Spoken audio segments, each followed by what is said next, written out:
first thing she saw was the tip of her own heel, a glossy black stiletto poking out from beneath a silk garment bag like a little mistake in the dark. Alana Pierce froze inside the walk-in wardrobe, one hand pressed to her chest, the other wrapped around her phone so tightly her fingers ached. She was 52 years old, newly married, and for the first time in a long time she was doing something playful, something light, something that belonged to the version of her who believed surprise could still be safe. She had planned it perfectly. A little romantic joke, a soft laugh, a hug from behind, maybe a slow dance in the bedroom while the city lights blinked through the curtains. That was all. She did not plan to hear her husband practicing the voice he would use after he buried her. Before we go any further, tell me in the comments where you're watching from. City or country, I read them all. And if you're here for dignity, fairness, and real accountability, tap like, subscribe, and let's get into this. Alana held her breath again, careful and quiet. The wardrobe smelled like cedar, expensive cologne, and something faintly metallic, like new hangers. It was the kind of wardrobe people showed guests with a proud grin, as if closets were achievements. Above her, shirts and blazers hung in neat rows, colors coordinated, fabrics like water. Graham liked order. She had slipped in here moments ago when she heard the front door. Graham Caldwell, her husband, 48, white, polished, a man who could smile like he was offering you a warm drink while calculating how much you were worth. He had married her 6 months after their first date. Too fast, Tasha had said, too smooth. But Alana had been tired of waiting. She had been tired of being strong in silence. She had built a life, built a business, built a name. She had been the one in every room with the plan, the backbone, the receipts. When Graham looked at her like she was a miracle, she let herself believe it. Now she stood behind his suits, heels tucked under the hem of a gown, trying not to breathe too loudly, listening to his footsteps cross their bedroom. He was humming. That detail would stay with her. The ease of it, like he wasn't walking into a home with a wife, like he was walking onto a stage. The bedroom door clicked shut, then another sound, a chair scraping, soft, like he had sat down at her vanity. Alana's heart thudded. She pictured the moment she'd jump out, laugh, tell him she couldn't wait, tell him she still had spark. She pictured his surprise, his arms. Then Graham spoke, not to her, to the air. "Hello," he said, warm and low. "Yes, thank you for meeting with me." Alana's smile faded. He cleared his throat and shifted, as if he'd placed his hands together in a patient, grieving gesture. "She's been fragile," he said. The word floated into the room like perfume. "It's been hard. She tries to hide it, you know. She's always been proud." Alana blinked. Fragile. He chuckled softly, the way people do when they want you to feel sorry for them. "And I'm doing my best," he continued. "I'm trying to protect her, to protect what she's built. She gets overwhelmed, confused sometimes." Alana's stomach tightened, slow and cold, confused. He paused, and when he spoke again, his voice shifted. It became shakier, rougher, like he was holding back tears. "There are days," he whispered, "where I'm scared to leave her alone." Alana's mouth went dry. She had never been confused, not in the way he meant. She ran a consultancy that trained hospital systems to stop hemorrhaging money through inefficient processes. She sat in boardrooms with men who assumed she was the assistant, then watched them shrink when she spoke. She managed staff, contracts, projections. She negotiated like she was born with a calculator in her spine. Fragile was not a word anyone used for her, unless they wanted something. Graham exhaled like he was exhausted from carrying the weight of her. "I just want her to be safe," he said. "I want to do what's best for her. That's why I'm asking about legal protections, guardianship, conservatorship, whatever the right term is." Alana's ears rang. Guardianship, conservatorship. Her phone was in her hand already. She looked down at the screen. Her thumb hovered over the record button. She tapped it. A tiny red dot appeared. She prayed it would capture everything. On the other side of the wardrobe door, Graham's voice settled into something businesslike. He was no longer the tender husband. He was a man sharpening a tool. "I don't think she'll fight it," he said. "Not if it's presented gently. Not if it's framed as support. And obviously there are assets involved. Her firm, the property, her accounts. It's complicated, but I want it organized." Alana's knees weakened. She leaned her shoulder into the wall to stay upright. She had kept her finances clean. She had kept records. She had insisted on a prenup, even when Graham joked about it and kissed her forehead like she was adorable for worrying. He signed it, laughing, saying, "You're so careful, babe. I love that about you." Now he was asking for control anyway. She listened, forcing herself not to shake. Graham continued. "Her primary residence is in her name, but we refinanced together. There's also the building, the one with the retail units. She trusts me with the paperwork. I handle the admin." Alana's blood turned hot. Handle the admin. He meant he knew where the documents were. He meant he knew which signatures mattered. He meant he knew how to make a story sound believable. Graham's phone made a soft chime. He must have opened an email. "I can send you the medical notes," he said. Alana's eyes widened. Medical notes.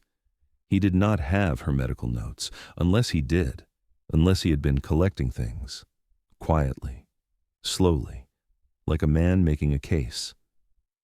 She swallowed, trying to keep her breathing silent. Graham's voice softened again, almost tender. "And I know how this sounds," he said.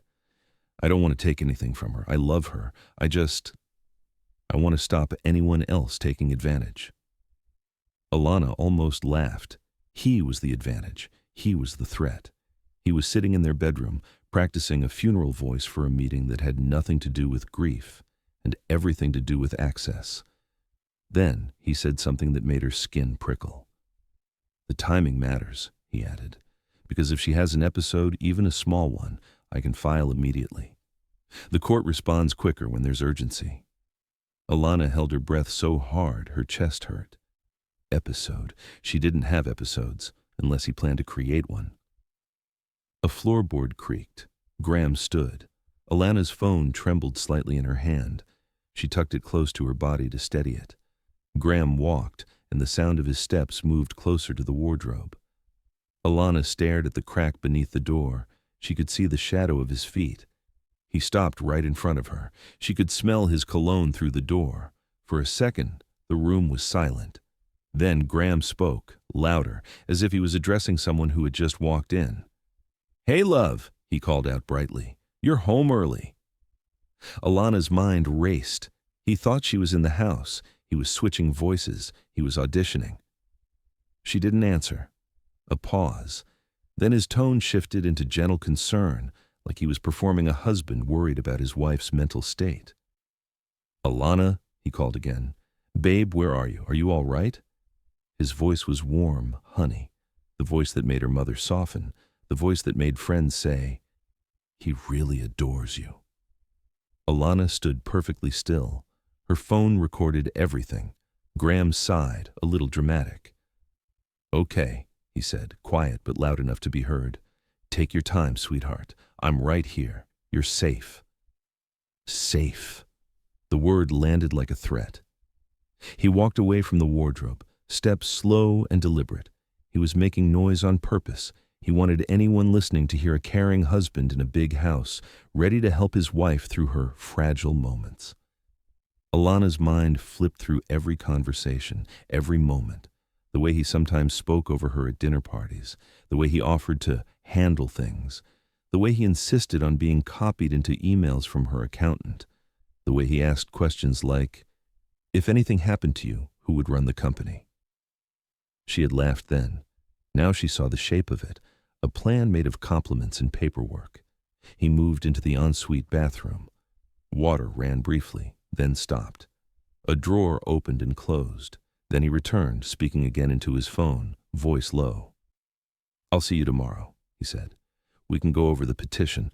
I'll bring the documents. And, listen, I know the optics matter." She's black. People will assume I'm controlling, so we need to make this look like compassion. Alana's eyes stung. There it was. Not love, not care. Optics.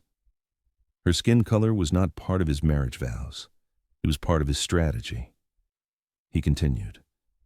I'll be the devoted husband, the protector, the one who stepped up.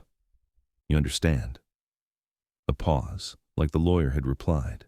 Graham's tone turned brisk. Yes. Yes, I can get a letter. I know a clinician who owes me a favor. Alana's throat tightened. A clinician who owes him a favor. That meant he could manufacture a narrative, not just with words, but with signatures. Graham ended the call. The bedroom went quiet again. Alana stared at her phone. Red dot still there. Recording. She thought about bursting out now, confronting him, letting rage do what it wanted. But rage was loud, and loud was what he wanted. He wanted an episode, an outburst, a moment he could frame as unstable. She needed calm, she needed precision, she needed to move like a surgeon. She slid her heels off silently, one at a time. The floor was cold beneath her feet. She lifted the hem of the garment bag and eased it back, making space. Outside, Graham's footsteps moved towards the dresser. A drawer opened, papers rustled. Alana listened.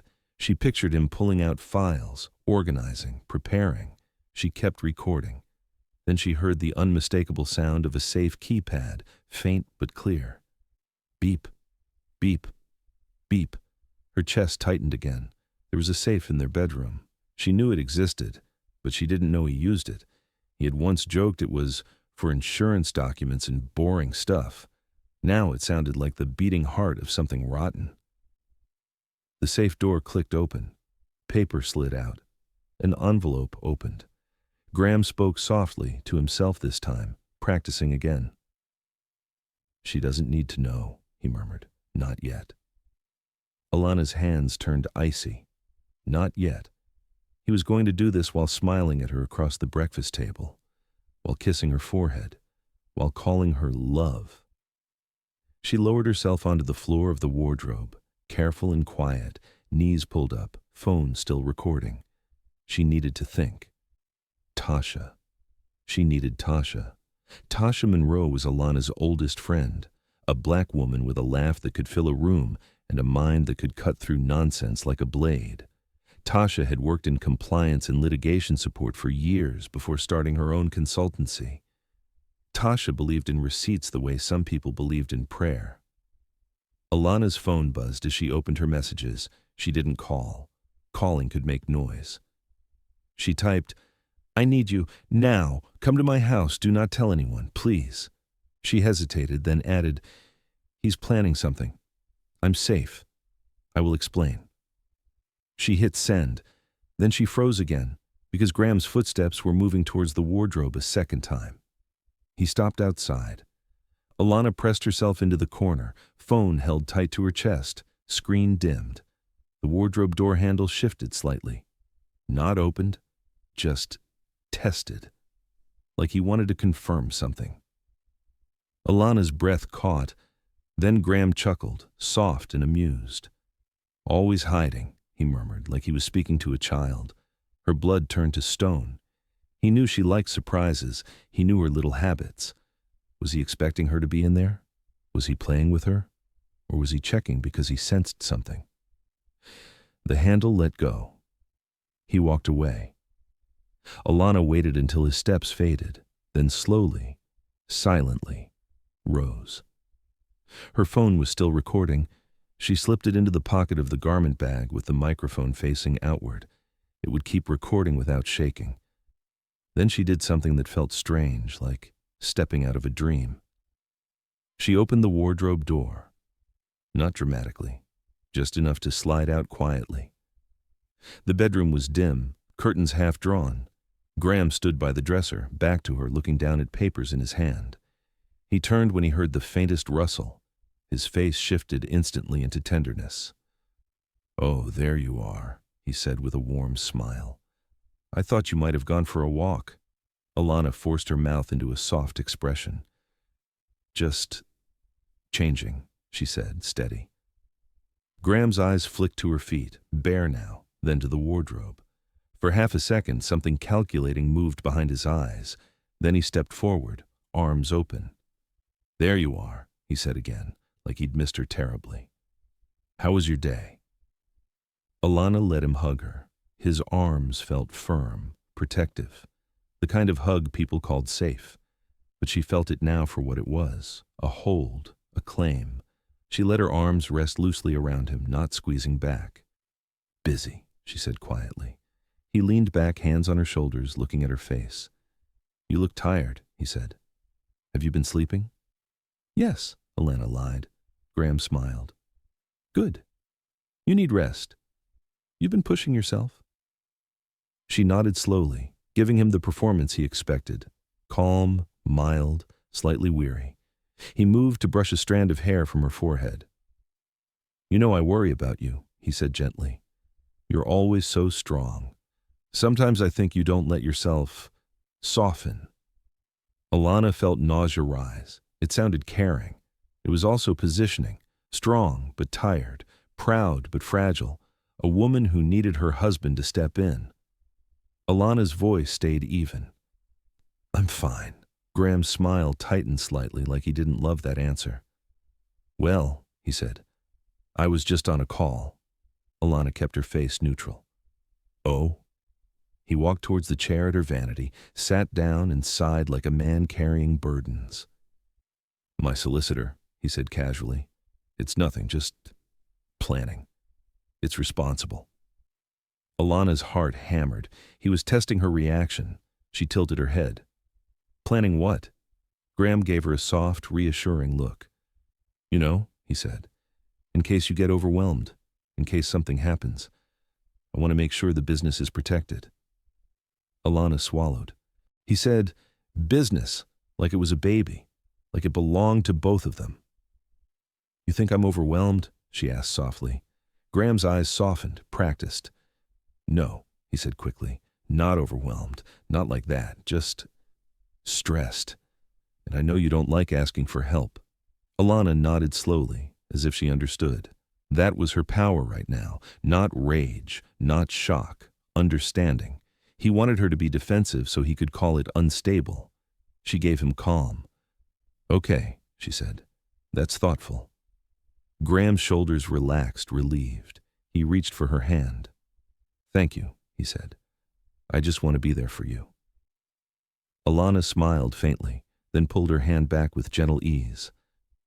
"I'm going to make some tea," she said. "Do you want one?" Graham smiled. "Yes, please." She walked out of the room steadily, every step measured. The moment she reached the kitchen, her hands began to shake. She gripped the counter, breathed, then she moved. She took her phone out of her pocket, stopped the recording, and saved it twice. Once to her phone, once to a secure cloud folder she alone controlled. She renamed it something boring. Wardrobe Audio 1. Then she opened her notes app and began writing like a woman preparing for war. Date, time, what she heard. Exact phrases, guardianship, conservatorship, episode, medical notes, optics. She typed until her fingers steadied, because facts had always been her anchor. The front door opened again. Alana flinched, then realized it was the delivery man dropping off groceries she'd ordered earlier. She signed calmly. The small normality almost broke her. She made tea anyway. 2 mugs, hands steady now. She carried one to Graham in the living room. He sat on the sofa, scrolling through his phone, looking relaxed, like a man who had done nothing wrong in his life. "Thanks, love," he said, taking the mug. Alana sat opposite him, not beside. She watched him over the rim of her mug. "What meeting is it tomorrow?" she asked casually. Graham didn't look up. "Just a consultation." "With who?" She pressed softly. He glanced up, smile still there. "You don't need to worry about that." Alana nodded. "Okay." Graham's eyes narrowed a fraction. "Why?" "No reason," Alana said sweetly. "Just curious." Graham leaned back. "I'm trying to help you, Alana." The way he said her name was gentle, but there was a warning underneath it, like he was reminding her of the role he had chosen for her, helped, fragile. She took a slow sip of tea, Then her phone buzzed. A message from Tasha. "I'm 5 minutes away." Alana's heart lifted and sank at the same time, relief and fear, because now it would become real. Graham looked up. "Who's that?" Alana kept her voice calm. "Tasha's coming by." Graham's expression shifted into mild displeasure, quickly smoothed. "Tasha," he said. "Tonight?" "Yes," Alana replied. "I haven't seen her in a while." Graham set his mug down carefully. "Is everything all right?" he asked, voice full of concern. Alana met his eyes. "Everything's fine," Graham studied her. Alana held her gaze steady. He smiled. "Good." But his jaw tightened. He was calculating again. When the doorbell rang, Graham stood before Alana could. He moved to open it like a host welcoming a guest. Tasha walked in with a bright smile that didn't reach her eyes. She was tall, wearing a long coat and trainers, hair pulled back, face alert. "Hey sis," Tasha said, hugging Alana tightly. Alana held her for half a beat longer than usual. A silent message passed through pressure and breath. Graham leaned in for a hug too. Tasha allowed it, but her body stayed firm, not melting into the friendliness. "Graham," she said, polite. "How you doing?" "Great," Graham replied smoothly. "Always good to see you. Tea?" "No," Tasha said quickly. "I'm good." Alana watched the exchange like she was watching chess. They sat in the living room. Graham offered snacks. Tasha declined. Graham smiled. Tasha smiled back, just as polite. Alana's phone sat in her lap, locked and quiet. She wasn't ready to play the recording yet, not while Graham could snatch the narrative. Instead, she told a small truth. "Tasha," Alana said gently, "I'm thinking of doing a financial audit." Graham's head snapped slightly, then he softened it into a laugh. "Why?" he asked. "Everything's organized." Alana kept her eyes on her friend. "Just good practice." Tasha nodded slowly. "I think that's wise." Graham's smile faltered for a fraction of a second. Then he leaned forward. "Alana's been stressed," he said. "I've been encouraging her to slow down." Tasha's eyes flicked to Alana, then back to Graham. Tasha said. "Stress doesn't mean incapable." Graham chuckled. "Of course not. Nobody said that." Alana felt the room tighten. Tasha leaned back slightly, voice calm. "You're her husband, so I'm going to say this directly. The moment anyone starts talking about taking over for her, you will meet resistance. From me, from her team, from anyone who knows who she is." Graham's smile hardened. "Who said anything about taking over?" Tasha looked at Alana. "Did you want to tell him why I'm here?" Alana's throat tightened. This was the hinge moment. If she played it wrong, he would switch into caretaker mode and push her into the corner, so she stayed calm. She smiled faintly. "I just want things clear," Alana said. "That's all. Clarity." Graham nodded slowly. "Clarity's good," but his eyes were sharp. He stood suddenly. "I'm going to take a call," he said. "Work." He left the room. The moment his footsteps disappeared, Tasha leaned forward, voice low. "Tell me everything," she said. Alana pulled her phone up, hands steady now. "I recorded it." Tasha exhaled. "Good." Alana played a short section through her earbuds and handed one to Tasha. Not the whole thing. "Enough." Tasha listened, eyes narrowing, mouth tightening. When Graham's fragile voice came through the tiny speaker, Tasha's face hardened like stone. When the words guardianship and conservatorship came through, Tasha's eyes flashed. When he mentioned optics, Tasha's jaw clenched. Alana stopped the audio. Tasha whispered, "He's not testing you, Alana. He's building a cage." Alana nodded, swallowing hard. "What do I do?" Tasha didn't hesitate. "First, we lock your accounts, not tomorrow, tonight. Second, we call your lawyer, not his, yours. Third, we make sure he cannot spin this as a mental health crisis, which means you stay calm, you stay consistent, and you document everything." Alana's voice shook slightly. "He mentioned medical notes." Tasha's face darkened. "Then we request your records directly, and we find out who gave him access." Alana stared at the hallway where Graham had disappeared. Tasha continued, "Also, you do not sleep in the same room as him tonight. You hear me?" Alana's chest tightened. "He'll notice." "Let him," Tasha said. "We're not managing his feelings anymore." Graham returned a minute later, smiling. "Sorry," he said. "Work never ends." Tasha smiled politely. "Must be nice to have the kind of work that lets you take calls whenever." Graham laughed as if it was a joke. Alana stood up. "Tasha's staying the night," she said. Graham blinked. "What?" Alana's voice remained gentle. "I want a girls' night. Just tea and talking." Graham's smile tightened. "We had plans." Alana tilted her head. "Did we?" Graham stared at her. Tasha stood too, stepping slightly closer to Alana without making it obvious, like a bodyguard who didn't need a uniform. Graham's voice softened into that concern again. "Alana, are you feeling okay?" he asked quietly. "You're being a little abrupt." Abrupt, a small, neat word to suggest instability. Alana smiled faintly. "I'm fine, Graham." Graham looked at Tasha. "Do you think she's fine?" Tasha's smile vanished. "I think she's a grown woman, and I think you should stop asking me like I'm her supervisor." Graham's jaw tightened. He took a breath and forced a smile again. "Of course," he said. "Girls' night. Great." He stepped away, but Alana saw it, the flicker of anger behind the performance. That night, while Graham stayed downstairs, Alana and Tasha moved quietly through the house like they were collecting evidence from a crime scene.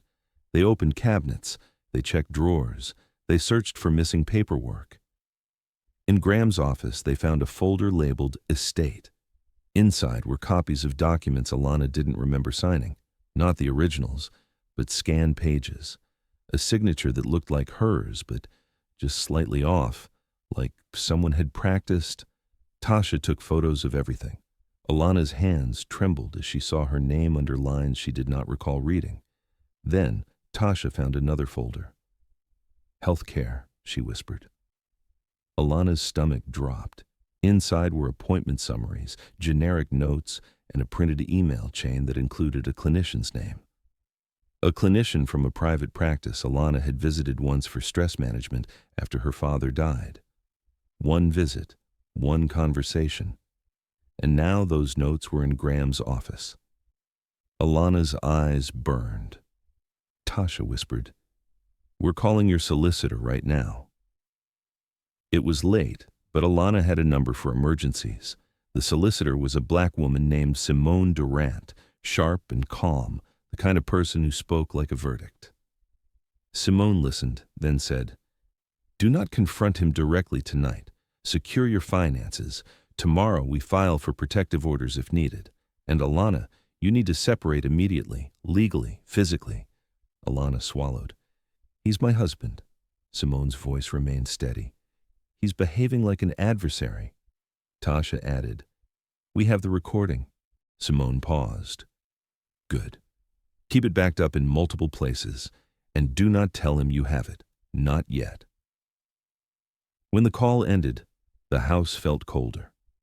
Alana lay in the guest room while Tasha stayed nearby, awake. Downstairs, Graham moved around. A door opened and closed, a cupboard shut, soft footsteps. He was not asleep. He was thinking. In the morning, Graham acted normal. He made coffee. He toasted bread. He kissed Alana's cheek like the night before hadn't happened. "Morning, love," he said. "Feeling better?" Alana kept her tone light. "I'm fine." Graham smiled. "Good. I was worried you might be, overwhelmed." There it was again. Overwhelmed. A word that sounded like care and tasted like control. Tasha walked into the kitchen in her coat, keys in hand, eyes alert. "Morning," she said. Graham's smile was tight. "You're leaving?" "Yes," Tasha replied. "Alana and I have an appointment." Graham's eyes narrowed. "With who?" Alana sipped her coffee calmly. "Personal." Graham laughed softly. "You're being secretive." Alana met his eyes. "So are you." The air tightened. Then Graham smiled again. "All right. Just Let me know if you need anything. Alana nodded, calm. They left the house and drove straight to Simone's office. Simone didn't waste time. She reviewed the recording, listened to the tone shifts, the scripted grief, the language about urgency and optics. She made notes as if she was building a wall brick by brick. Then she asked Alana questions, not about feelings, about facts. Do you have any diagnosis that would justify guardianship? Simone asked. No, Alana said. Do you manage your own daily life without support? Simone asked. Yes. Do you run your company effectively? Simone asked. Yes. Simone nodded. Then his petition will fail if we handle it correctly, but we must assume he will try to provoke you. Tasha leaned forward. He already is, Simone continued. We file a response, we request an injunction, we request discovery, and we request a review into how he obtained your medical notes. Alana's voice was quiet. Can he file without telling me? Simone's eyes held hers. He can attempt to file, but the court will notify you. The real danger is not the paperwork. It's the story he tells before anyone hears your side. Alana exhaled. Story. That was the battlefield.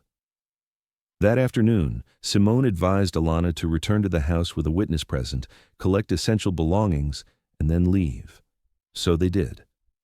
When Graham saw them walk in together, his face flickered with surprise, then annoyance. Alana, he said gently, what's going on? Alana's voice remained calm. I'm staying elsewhere for a bit. Graham's smile faltered. Why? Alana looked at him steadily. Because I want space. Graham stepped closer, lowering his voice like he was soothing her. Babe, he said, this feels sudden. Are you feeling stable? Stable. The word made Alana's chest tighten. This was the moment he wanted, the moment he could frame. Tasha spoke first, voice firm. Stop talking to her like she's a patient. Graham looked at Tasha sharply. This is between me and my wife. Tasha's eyes didn't move.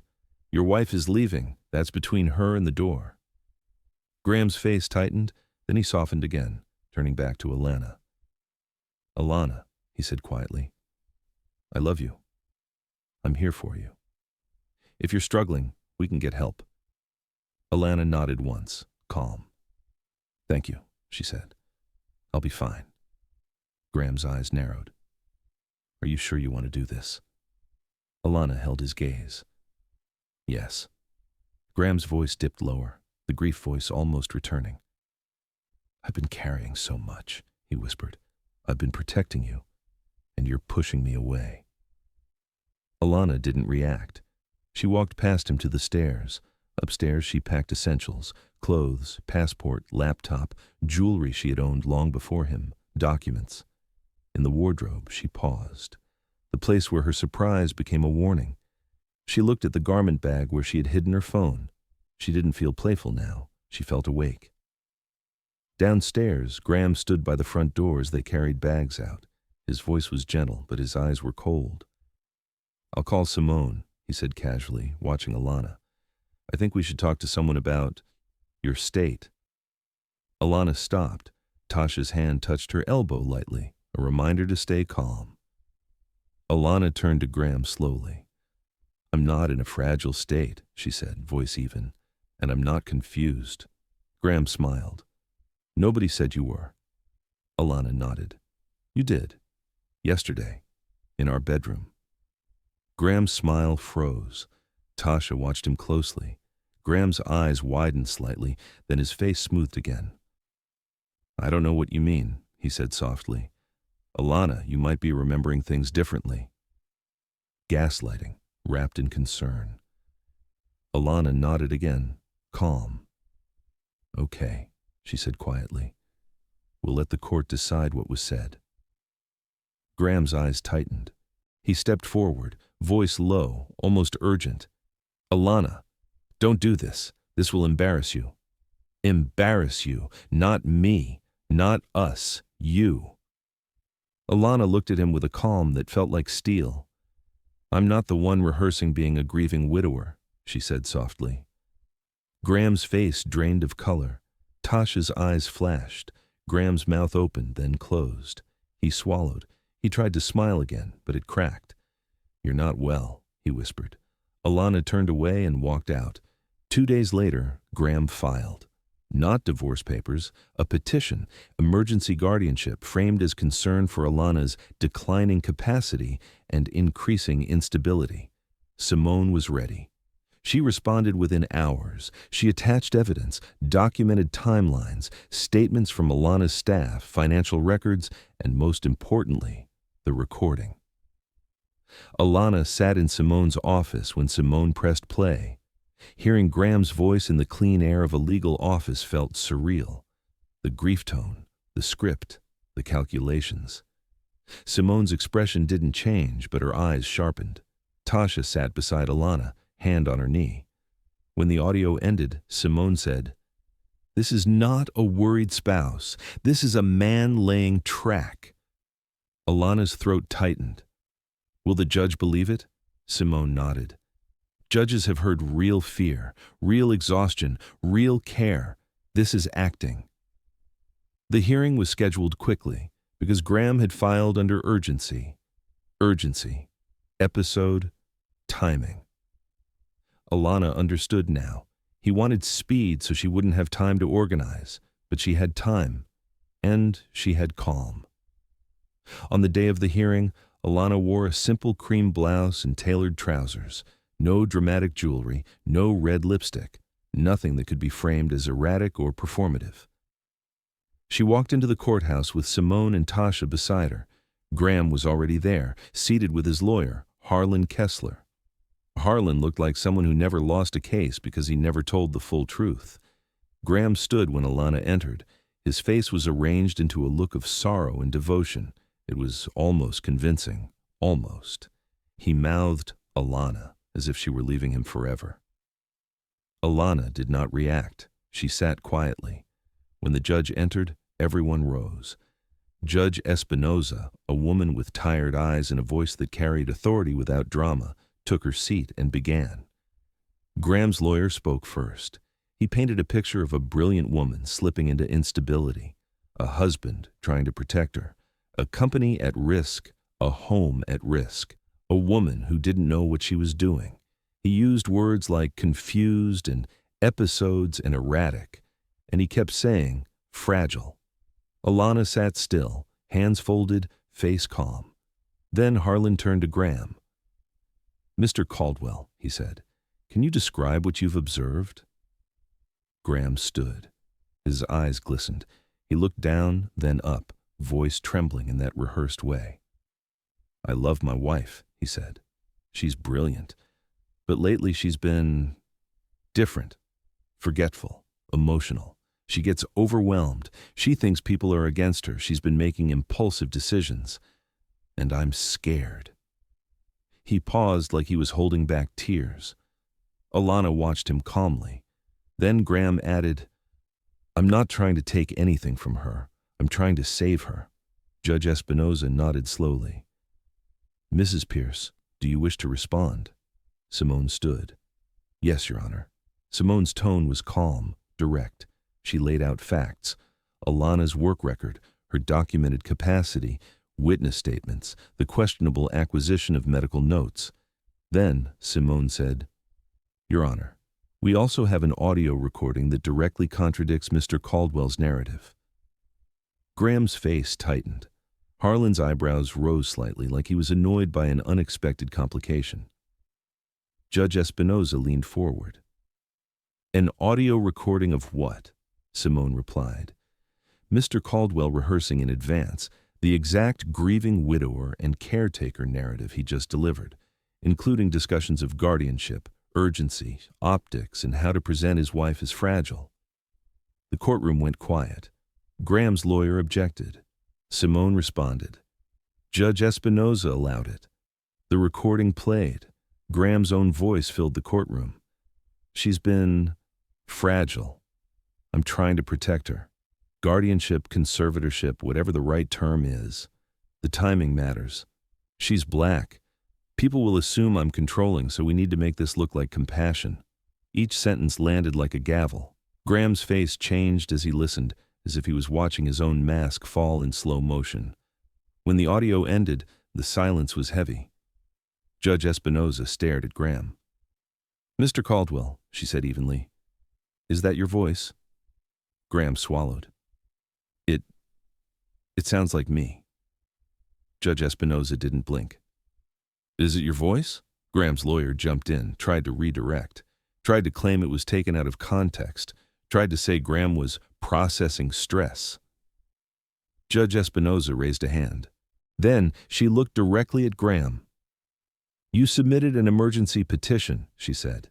"You asked this court to restrict a competent adult's rights, and you described her as fragile and confused, yet your own recorded words indicate you were planning the narrative, not reporting reality." Graham's eyes flickered to Alana. Alana did not look away. Judge Espinoza continued. "Mrs. Pierce, have you been diagnosed with a condition that impairs your capacity?" Alana stood, voice calm. "No, Your Honor." Judge Espinoza asked. "Do you manage your affairs?" "Yes." "Do you understand the nature and consequences of these proceedings?" "Yes."